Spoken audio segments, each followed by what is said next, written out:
নমস্কার, কেমন আছো তোমরা সবাই? আশা করি তোমরা সবাই ভালো আছো আর আমিও ভালো আছি। তো এখন সকাল 8টা মতো বাজে। আমার মেয়ে ঘুম থেকে উঠে গেছে। ঘুম থেকে উঠেও খেলা শুরু করেছে। আর এদিকে আমিও ঘুম থেকে ওঠার আগে খাবারটা বানিয়ে নিয়েছি। আজকে বানিয়েছিলাম রুটি আর সবজি বানিয়েছিলাম।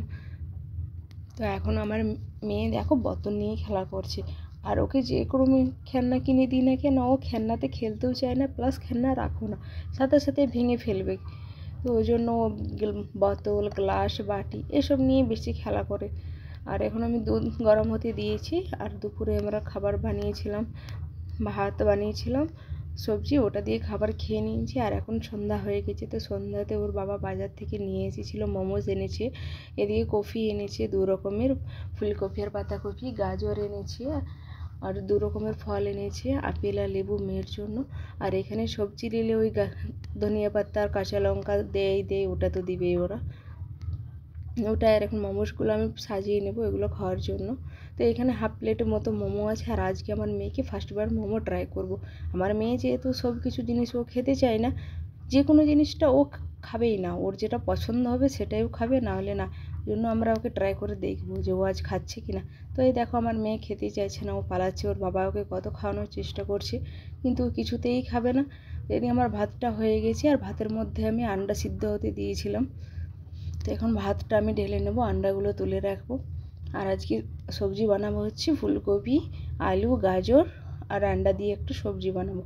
অনেক দিন পর এই রান্নাটা করবো। প্রায় 2 বছর আগে আমি যখন এখানেই ছিলাম তখন বানিয়েছি। বাড়ি গিয়ে আর এই রান্না আমার খাওয়া হয়নি, বানাও হয়নি।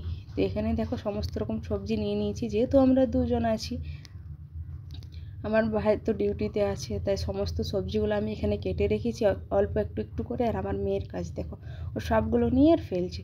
এখন রান্না আমি শুরু করে দিয়েছি। প্রথমে আমি ডিমগুলো ভেজে নেব নুন হলুদ দিয়ে, লাল লাল করে তুলে রাখবো। তারপরে সবগুলো সবজি একই সাথে ভেজে নেবো, কারণ সবজির পরিমাণটা খুবই কম, অল্প একটু, তার জন্য আমি একই সাথে দিয়ে নেব। আর এদিকে আমার মিক্সি তারটা খারাপ হয়ে গিয়েছিলো, তাই বাড়িতে আমাকে নতুন তার লাগিয়ে দিয়েছে। ওই জন্য এটাতে লাগাতে আমার প্লাগে ভয় লাগে, তাই ওর বাবাকে বললাম যে লাগিয়ে দিতে। মশলাটা বেটে নিয়েছি।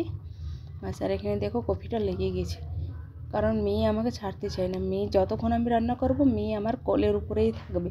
এক হাতে রান্না, এক হাতে মেয়ে, কী করি বলো তো। দেখো তরকারি হালকা হালকা পুরো লেগে গেছে। তো ভাজা হয়ে গেছে, ওটাকে উঠে নিয়ে তেজপাতা পেঁয়াজ ফোড়নে দিয়ে, এরপর আমি একটু নুন দিয়ে এটাকে পেঁয়াজটা কালার আসার জন্য ছেড়ে দেব। যখন কালারটা চলে আসবে ওর মধ্যে মশলা, হ্যাঁ, আর আমি কিন্তু এটাতে শুকনো লঙ্কা দিই না, মশলাতে কাঁচা লঙ্কা দিই। ওই জন্য আমার মশলার কালারটা কী যেন অন্যরকম আসে। তো এখানে আমি একটু হলুদ আর টমেটো দিয়ে দিয়েছি। এটাকে নুন হলুদ দিয়ে ভালো করে কষিয়ে নেব। মশলাটা যতই কষাবে তার স্বাদটা ততটাই আসবে। আর বিশেষ করে আগের দিন মাছ রান্না করেছিলাম, মাছ রান্নাটা আমাকে এতটাও ভালো লাগেনি যতটা ভালো লেগেছিলো আমাকে এই রান্নাটা। আমার একটু খুবই পছন্দের রান্না আমাদের এটা।